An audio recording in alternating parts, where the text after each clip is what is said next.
The questionnaire also advised you not to read any newspaper articles or and to avoid media about this case since you are a potential juror. But since it was filled out months ago, it's not that uncommon that people inadvertently see a headline or a friend might say, "Did you hear about this?" And since we told you don't tell anybody you're a potential juror, you can't exactly stop them. So did anything like that happen to you where you received more information inadvertently, either seeing a headline or friends talking or something? I've seen headlines, yes. Okay. Do you recall specifically what any of the headlines were and when they were? No. Okay. Any substance about the case, procedures, any of the parties involved? No. All right. Okay. Now, and the whole point of a lot of this is everybody who's come into this courtroom has heard about the case and knows a certain level of information. But regardless of how much or how little you know, the important thing is that you put aside any information you may have learned in the media or from anywhere for that matter and decide this case only on what you hear in the courtroom. Do you think you could do that? I'm unsure. I'm sorry? I'm unsure. You're unsure. Okay, can you tell me a little bit about that? Because, and I'm sure the lawyers would say the same thing, you have to be fair and impartial, and people will honestly say, I would try. I've never met a juror who wouldn't try. But some people say, but I know I could not put it out of my mind, for example. Or, I've read it, I understand, I can put it aside, I know myself well enough to know that it would not infringe on the decision I'm going to make. Tell me about that. I will try, but there's no reason. I've seen the video, so I can't unsee. Right. And is there anything else about the case that you think might be impossible to let go that you've heard about outside the courtroom? The length of the time that it happened. Okay. So the actual fact that was depicted in the video. Mm-hmm. Okay. The other thing is, and these kind of go together, what you know about the case may have given you certain opinions about the case already. And that's fine. I think just about everybody who's been exposed to information forms an opinion of some sort. And it may not be about guilt or not guilty, maybe more moral judgments or things like that. Can you put those opinions aside and not have it come into the jury deliberation room? Yes. Okay. So bottom line is, we're looking for a jury who can be fair and impartial, and the essence of that is that they decide the case according to the law based on the evidence alone that you hear in the courtroom and nothing else. Knowing yourself, do you think you can put aside everything else, opinions, what you've heard outside the courtroom, and decide the case? And we're looking for your honest answer. Could you do that, you think, in this case? As far as opinions, yes. Okay. What about facts you may have seen in the media? Could you put that aside? Not facts, no. Okay. And is that mostly about the video that was seen? Exactly. Okay. All right, I'm going to turn it over to the attorneys. Oh, I forgot to ask you. Did you recognize any of the witnesses who were listed on that long list of witnesses? No. Okay. And the trial time is going to be about 4 weeks once we start on March 29th. I think you did indicate some concern with jobs and that. I'm going to leave that to the attorneys to explore, but do you think it's to the point where you could not serve? Or could you make arrangements? Could you make it work? I'm a single parent, so I have limited support. Okay. Well, the jury for deliberations would be sequestered, which means you'd be staying in a hotel till there was a decision made. How would that, as a single parent without a lot of support, what do you think that would do? I possibly wouldn't be able to. Oh, I'm sorry. I possibly wouldn't be able to do it for entire 4 weeks or however long it took. Okay. Right now, during the trial itself, we don't anticipate the jury you'll be able to go home every night during the case itself. That may change if circumstances require it, that I may, in the middle of the trial, say, now you've got to go to the hotel. I don't think that's going to happen, but you definitely would have to stay in a hotel during deliberations, which, how long deliberations go is entirely up to the jury. I mean, it could be an hour, it could be days. How do you think that would affect you in your situation? Is that doable? I am unsure if that's doable because we don't know how it's going to go, but I will try my best. Okay, thank you. I'm going to turn it over to Mr. Nelson for further questioning. Juror number 37.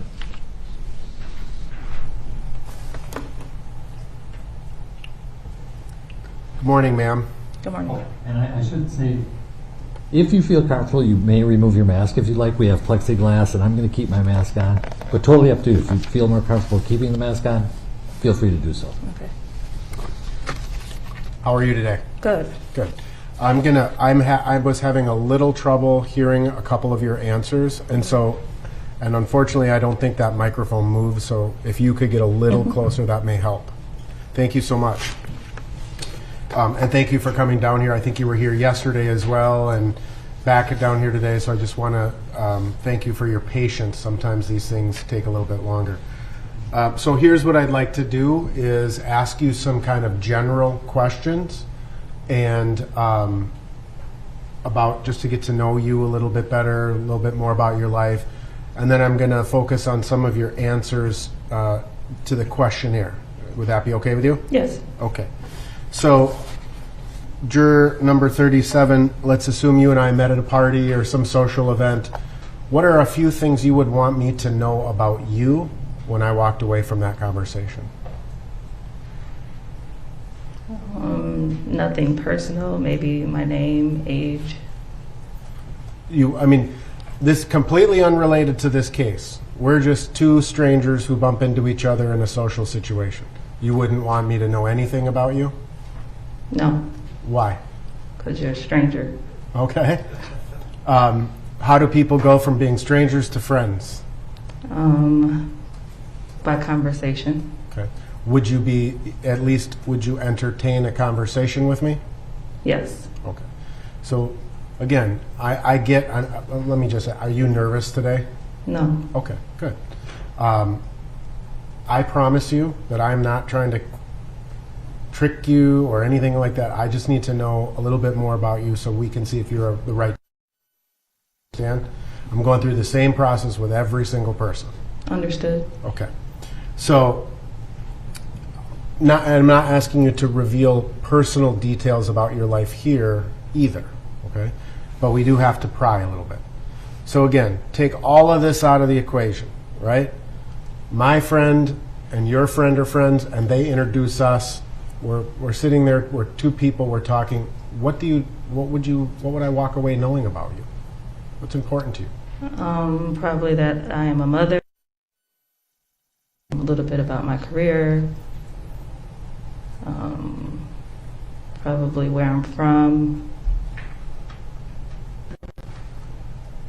How many kids do you have? Remind me. 2. 2. And just their ages? How old are they? Are they younger? Yeah, they're younger. Okay. Great.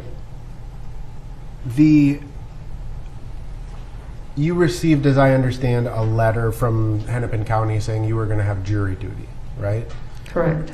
When you opened that first initial letter, what was your reaction to that? Oh, man. Why oh, man? Because it's a pretty high-profile case, and it's important. Sure.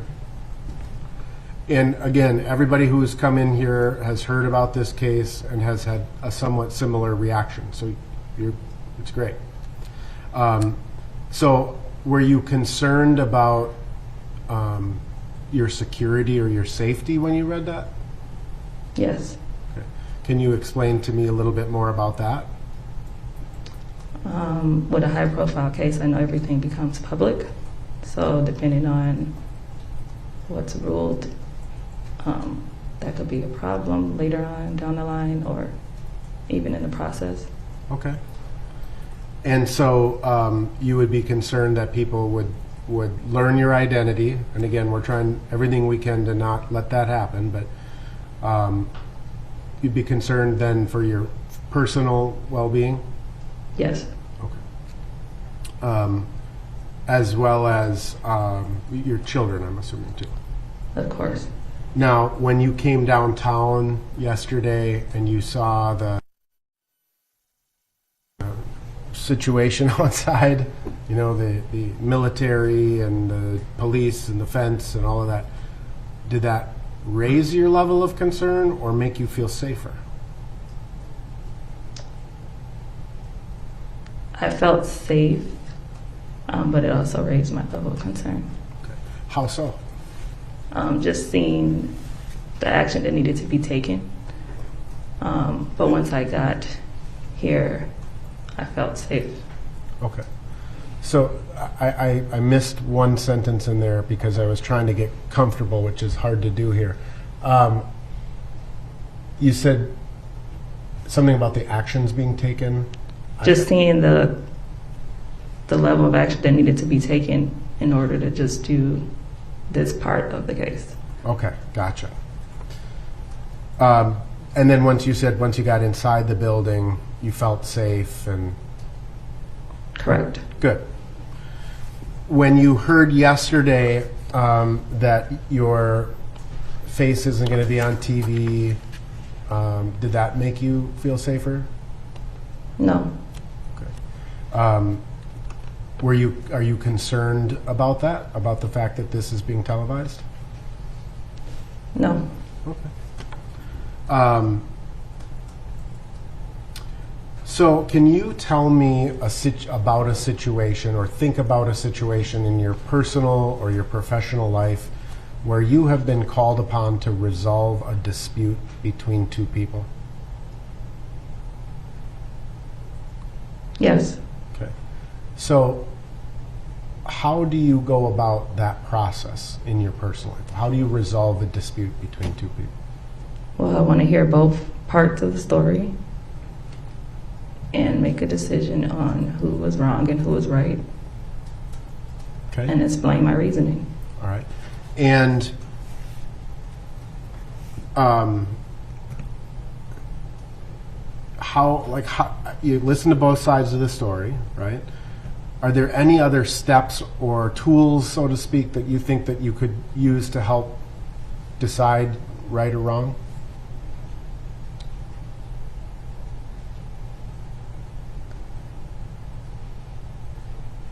I guess it's about who I feel like is telling the truth. Mm-hmm. So it's an intuition? Or are there things that you could, like for example, maybe talk to another person who was there? Yeah. Right. It's not intuition. It's about talking to another person who is there, or are both of their stories lining up and somewhere went wrong, and based off that, those. And so you are, in this case, let me just put it this way. In this case, there's going to be a lot of evidence that's admitted into this case, right? And we know, based on your questionnaire, that you've seen the video, you've referenced this video this morning, right? But we're telling you also that this trial may take a month to hear, right? To get all of the evidence in front of you. Are you willing or are you able to set what you know about this case now aside and judge this case based upon the evidence in court? Like I mentioned before, there's video surveillance, so I can't unsee the video, so I'm not able to set that part aside. What if I were to tell you that there's a fairly high probability that that video that you've already seen is going to be evidence in this case? So you're going to see it again. It's still going to be traumatizing to me. Okay. And again, you know, what we're trying to do here is just to find out if you're the right person for this case. And so, again, I don't mean to pry or anything. I just want to make sure that you're the right person. Yeah, I get it. Okay, good. And we'll kind of come back to the video and some opinions and stuff in a little bit, okay? Can you think of a situation in your life where you were certain about something, only later to be shown that you were wrong? Yeah. Let me ask you, how did you deal with that? I want to take accountability for it. Okay.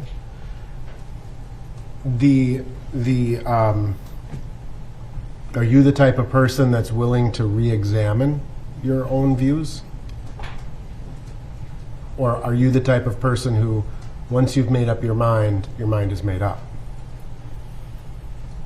I can re-examine my own views, but I always want to hear what others may think of it. I can't just make that decision on my own. Okay, great. So I'm going to ask you some follow-up questions on your questionnaire. And I know that you haven't read this in a couple of months, right? Again, and I'm telling every single person the same thing. I'm not trying to trick you, but there may be some things you wrote down. I'll read them to you, and we may have some follow-up questions. But if I can have 1 second to confer with counsel about something. Okay.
Sorry about that.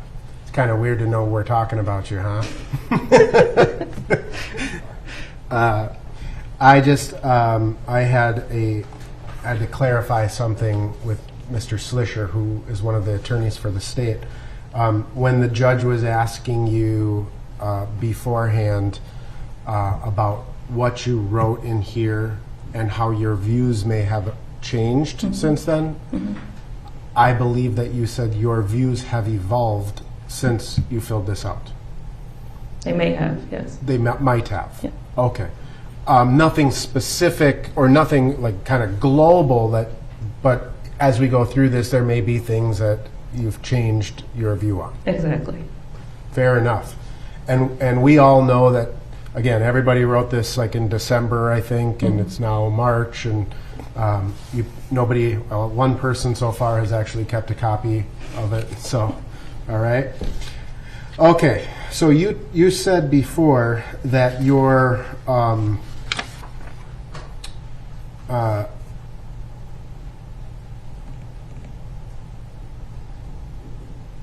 that you obviously had heard about this case. Yes. Right. Everybody in the world has, right? Okay. And you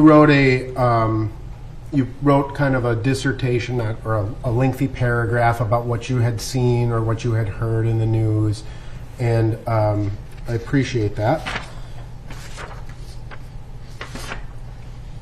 Oh, before I go on, I have one other question. Do you have concerns about COVID being in the courtroom? No. Okay. All right.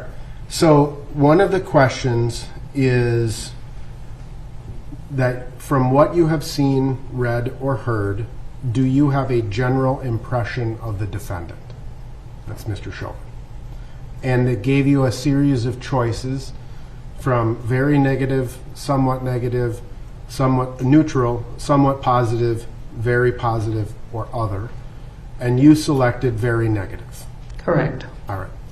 One thing I'm going to just tell you, and again, I've been telling this to the other jurors too, is that you have every right to have an opinion, all right? And I'm not questioning your right to have any opinion that you have, but we need to know what those opinions are, again, so we can determine if you're the right juror, right? Okay. So you chose very negative, and do you share that same perspective today? Has this evolved? Yes. Okay. So you still view him very negatively? Yes. Okay. And when it was asked, why do you feel that way, it said, watching his face as he kneeled on someone's neck, he looked so hateful. Can you explain what you mean by that? Whose face? What are you talking about? The officer who kneeled into George Floyd's neck, just watching that. Watching the video, looking at his face. Looking at Mr. Chauvin's face? Correct. Okay. That's what I wanted to make sure. Yep. And you felt that he had a hateful look on his face? Yes. And your feelings towards Mr. Floyd were neutral because you don't know Mr. Floyd or anything about him? Correct. But you also had seen some media that his family expressed that he was a good guy, a nice guy, right? Correct. Okay. Now, there was a question asking you how many times you've watched the video. And I want to just, before I want to clarify what we mean by the video. There was a video that a bystander took, uploaded it to Facebook. That video went viral, right? Is that the video that you watched? I'm pretty sure it is. Okay. Now, there's been other videos that have also been released from other bystanders. I think a few kind of made their rounds, and some body cameras from police officers and things of that nature have been released as well. Have you seen any of those videos? Yes. Okay. Have you watched all of those videos? Most of them. Okay. And how many times have you watched those videos? I would say about 3 or 4 times. Okay. And was that before you filled out this questionnaire or after you filled out the questionnaire? Before. Okay. And so the video that you, the Facebook video, we'll call it, you said that you'd watched that one time? Yeah, the one where you can hear him crying out for his mom. Yeah, I was only able to watch that one time. Okay.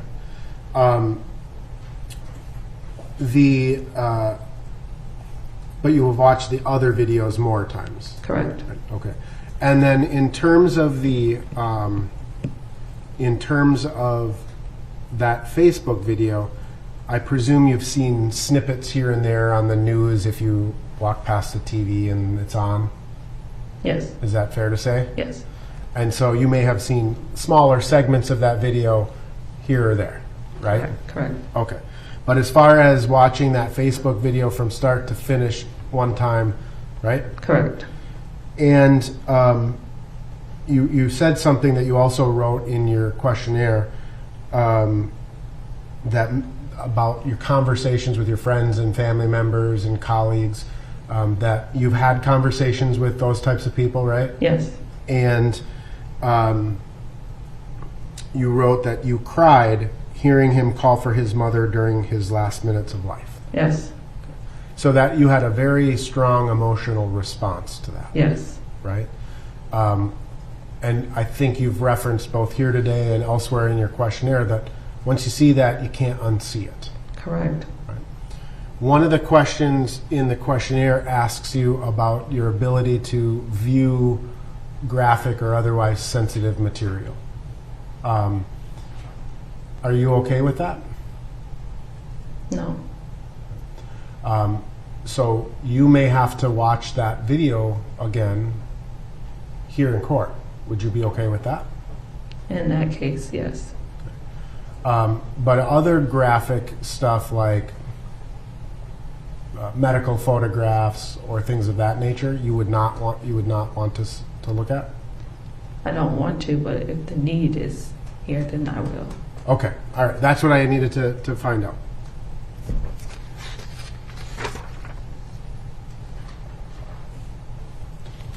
You were asked a question about what I would describe as sort of the aftermath of this incident, you know, the protests, the demonstrations, and ultimately the riots.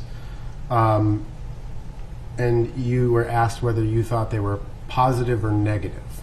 Do you remember that? Mm-hmm. And you said they have been negatively, your community has been negatively affected and positively affected. And that's what you wrote. Can you just further explain that a little more? I mean, negatively affected because there was a life taken. Positively affected because it's become a movement, and the whole world knows about it. So that's the good thing that's come from this. And I guess what I'm curious about is the like the property damage and things like that. Would you define that as negative?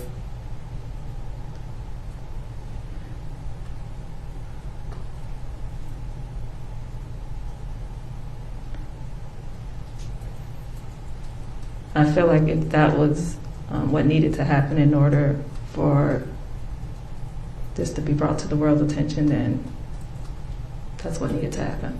Okay.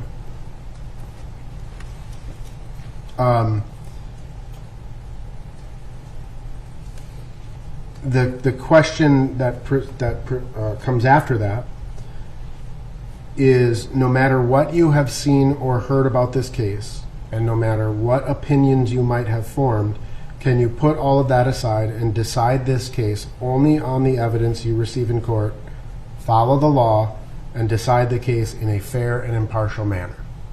And you wrote, yes, I can be fair and follow the law, but I cannot unsee that video.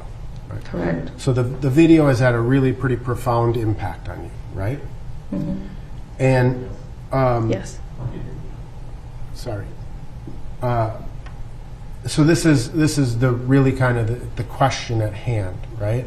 Is you have a very strong opinion about Mr. Chauvin. Would you agree with that? Yes. You have a very strong reaction to seeing that video, right? Yes. And you have strong opinions about the movement that has come out of this incident, right? Yes. All of which are perfectly valid for you to hold. Not questioning that. Do you, I don't know what's in your heart, right? I don't know what's in your mind. I got to take whatever you say at face value, right? And I have to believe you. And this is what I'm asking you to do is, looking in your heart and looking in your mind, can you assure us unequivocally that you can set all of that aside, all of that, and focus only on the evidence that's presented in this courtroom?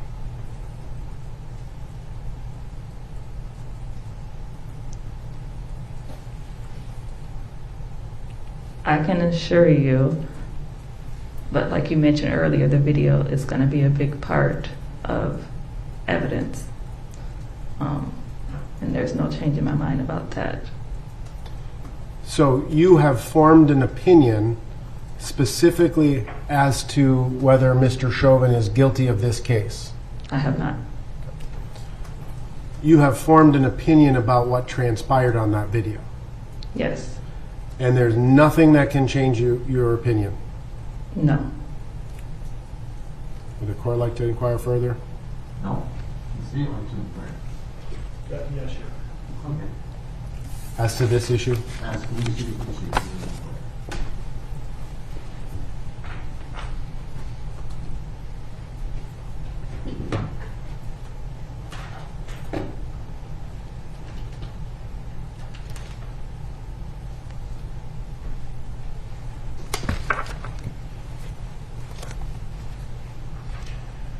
Good morning. Good morning. Just I need to clarify some things that you said regarding, what you've seen, how what you've seen made you feel, and then what you would be asked to do if you were a juror here. Okay? And you said, I think, several times that you could set aside any strongly held opinions. Is that right? Right. Okay. And you could set aside any strongly held beliefs in deciding this case. Is that right? Correct. Now, if you were a juror in this case, the judge would give you instructions as to the law. And you would have to listen to those instructions and follow those instructions without regard to any beliefs or opinions that you had before coming in and hearing any evidence. Would you be able to do that? Would I be able to follow instructions? Yes. Yes. And if those instructions, if the judge gave you instructions, and if you followed those instructions, it meant that you had to return a verdict of not guilty. Would you be able to follow those instructions and return a verdict of not guilty? That decision is not solely made by me, correct? That's correct. But if you, in looking at the instructions, I'm listening to the judge's instructions, I see what all of the elements are, I know what the evidence is, right? I've seen it, I've seen the video, I've seen everything, but if I listen to the judge's instructions and follow them, I would have to find the defendant not guilty. Would you be able to do that? Find the defendant not guilty if you believe that the instructions required you to do so. If I was required to, yes. Okay. And so it sounds like you've formed, some opinion. You had an emotional response to some things that you saw, Correct. but you would be able to keep that in context and understand that your job as a juror would be to look at the evidence as presented in court, listen to what the judge tells you, and follow it exactly, no matter what the result. Is that Correct. right? Yes? Correct. And you're sure you can do that? I will try my best. Yeah. Well, and then, we have to make sure, because our job here is to try this case, and we have to do so fairly. And you would agree that every defendant, no matter what they're accused of doing, has a right to a fair trial. Do you agree with that proposition? Yes. And in order to get a fair trial, it's important that every juror can look us in the eye and raise their hand and swear that they can be fair to every defendant and to evaluate the evidence and follow the law. Not that they'll try, right? Not that they'll do their best, but they will do it. And so we're just asking you, do you believe in yourself that you could do that? You could follow the law, listen to the instructions, and decide this case on its merits no matter what way it cuts?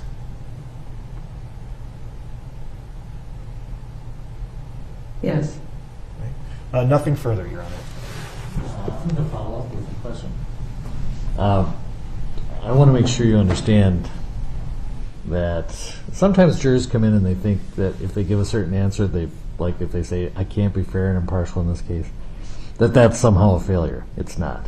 If that's what it is, every case is different. It involves different issues, and we all bring our differing backgrounds here. And I'm not questioning your answers. I'm just saying I want to give you the space to say, because you're not failing. If you are giving honest answers, that's all we require.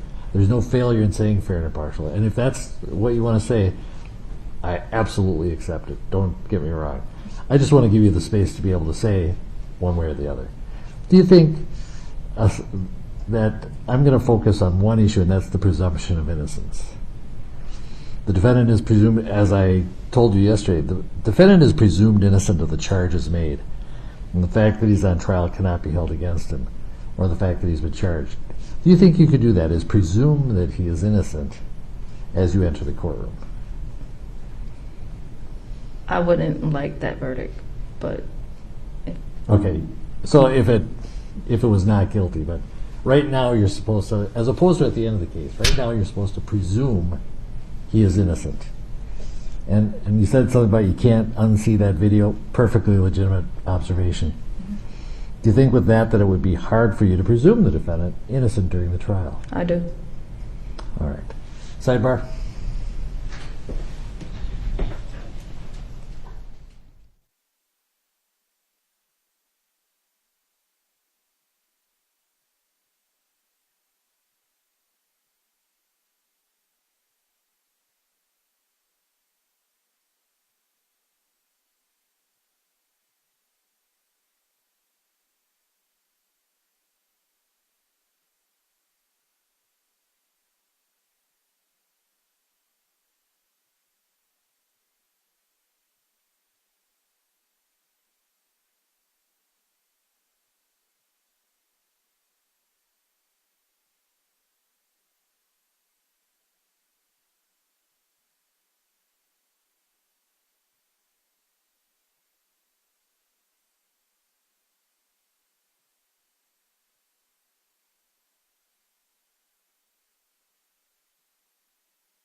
All right, Juror 37, I'm going to excuse you. I want you to make it very clear.